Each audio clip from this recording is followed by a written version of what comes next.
The war between Israel and Palestine began 2 weeks ago. Right now, things in Gaza are worse than hell. Israel has had a complete lockdown on Gaza since October 9th.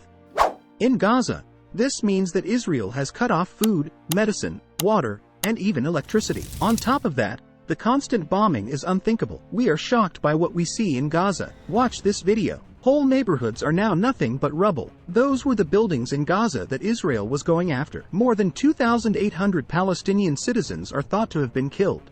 Thousands of people are still stuck in this mess. The ones who are still living are trying to find safety in schools and hospitals. At 6:30 a.m. on October 7th, most Israelis were comfortably sleeping in their homes when all of a sudden, the air raid sirens went off. A lot of rockets were fired at Israeli towns very quickly. The Israeli Defense Forces say that about 2,200 rockets were fired. But Hamas says that 5,000 rockets were fired. Israel has something called Iron Dome. The air defense system is one of the best in the world. Israel uses the newest military technology to stop and destroy rockets in mid-air whenever they are fired at the country. This keeps the country safe. But in this case, 5,000 rockets were fired in 20 minutes. This Iron Dome didn't work. Because of these acts, thousands of people in Israel were killed or injured. In addition to the rocket strikes, Hamas began a multi-pronged attack from the ground, sea, and air. The dividing wall on the Israel-Gaza border was broken down by a bulldozer. Many Palestinians were seen entering Israeli land. Some on motorbikes, some using motor-powered hang gliders to enter Israel through the air.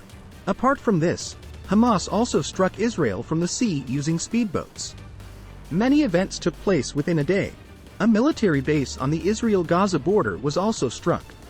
An Israeli tank was taken. Many Israeli soldiers were taken and held hostages by the Hamas group. And the Israeli villages and cities on the border were infiltrated by armed troops of Hamas. Many civilians have been killed here. Many are being held as hostages, and Israel has declared a state of war in reaction. The Israeli forces carried out airstrikes in Gaza, in which thousands of Palestinians were killed or injured. Let's take a look at the map to understand the background of this situation. Israel and Palestine are located in the Middle East. In the north is the country of Lebanon. In the northeast, there is Syria. In the east, there is Jordan. In the southwest, there is Egypt. And in the west is the Mediterranean Sea.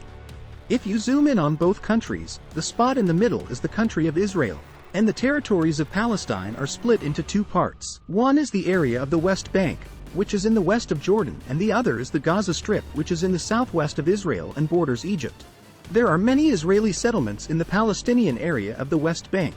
On the other hand, the Gaza Strip is ruled independently by Hamas. There has been a separate fight between Fatah and Hamas historically. Hamas is an extremist Palestinian group. It is not considered a terrorist group by Brazil, China, Egypt, Iran, Norway, Qatar, Russia, Syria. There are also some countries that view only Hamas military wing as a terrorist organization, like New Zealand and Paraguay.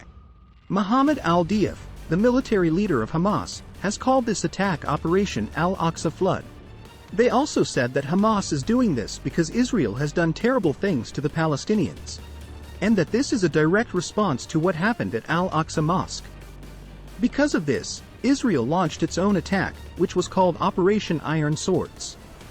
The Navy, Air Force, and ground forces of the Israeli Defense Forces, IDF, have all been sent out. Besides that, they used drones to attack Gaza. The Energy Minister of Israel signed a bill that would cut off Gaza's power. An important part of Gaza's electricity came from Israel. Benjamin Netanyahu, the Prime Minister of Israel, said on TV, "Citizens of Israel, we are at war." He said the enemy would have to pay a price that had never been seen before. It was said by the defense minister that Hamas made a big mistake and that Israel will win this war. Much has been said about how the famous Israeli intelligence agency Mossad missed this attack during this conflict. One of the most powerful spy agencies is said to be Mossad. They have people who work for them who are spying on the Palestinian military. They're in Syria, Lebanon, and other places around the world. There is evidence that Mossad agents have killed important military leaders at exact times in the past. Sometimes by putting GPS trackers on cars, sometimes by using drones, and sometimes by using cell phones. Let's talk about the present situation. At least 400 Palestinians were killed in Gaza in the last 24 hours, according to the Hamas-run health ministry, and 70 were killed overnight on Sunday in bombardments of the heavily populated Jabalia refugee camp and streets close to 2 hospitals in Gaza City. Gaza's health authority has said at least 5,087 people have been killed in Israel's 2-week shelling, many of them women and children. The war broke out after Hamas militants attacked southern Israeli communities on the 7th of October, killing 1,400 people and taking 222 into Gaza as hostages. Early on Monday, the Israeli military said it had hit more than 320 military targets in the last 24 hours, and that ground forces had performed limited raids to kill gunmen and search for hostages. Hamas said the day before that it destroyed an Israeli tank and 2 armored bulldozers inside the area, which it has ruled since 2007. Israel's unspeakably cruel closure on Gaza is in violation of international and criminal law, UN experts said last week. The Palestinian Authority's Ministry of Foreign Affairs has sharply criticized the United Nations Security Council for failing to tackle the humanitarian catastrophe in Gaza. Israel says it's targeting Hamas facilities, including tunnels, with 320 targets hit in a day. Israel has also started limited ground raids into Gaza to find information about hostages being held. Israel Defense Forces spokesman Jonathan Conricus told ABC Radio Melbourne that Israel's battle in the Gaza Strip might finish with a complete surrender of Hamas and the release of Israeli hostages. The goal is to completely demolish Hamas military capability. It would be fantastic if it could be accomplished from the air, using standoff tactics, with very little exposure to our soldiers and with less damage done on the ground, he continued. In the meantime, in order to facilitate the delivery of humanitarian aid into the Gaza Strip, top EU diplomat Josep Borrell urged for a pause in the continuing confrontation between Israel and the Palestinian organization Hamas on Monday. There will be 4 planes from Turkey bringing supplies for the Gaza Strip. They will fly to Egypt and then use the Rafah crossing to send the goods to the Gaza Strip. One expert says it's not likely that Israel will go into Gaza on the ground in the next 48 to 72 hours or even the rest of the week. It looks like it will happen, but what might be more interesting is what comes next.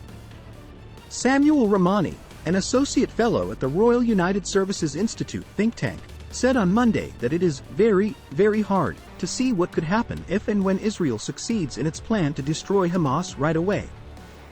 Ramani was asked if there was a chance that Israel might get stuck in a situation it couldn't get out of. He said, "That's exactly what some Israeli officials have been saying, off the record and privately to different media outlets.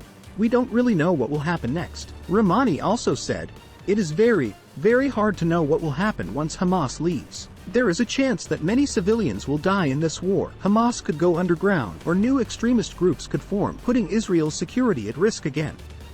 We hope that there can be long-lasting peace between these 2 countries. But looking at the current situation, it seems that this war is going to continue for a long time. I would suggest that you understand the historical context of the conflict between Israel and Palestine. To that end, I say, never trust any government, organization, or group completely. Consciously consider the needs of regular people at all times. Anyone from the average person living in Israel or Gaza is included. Thanks for watching this video.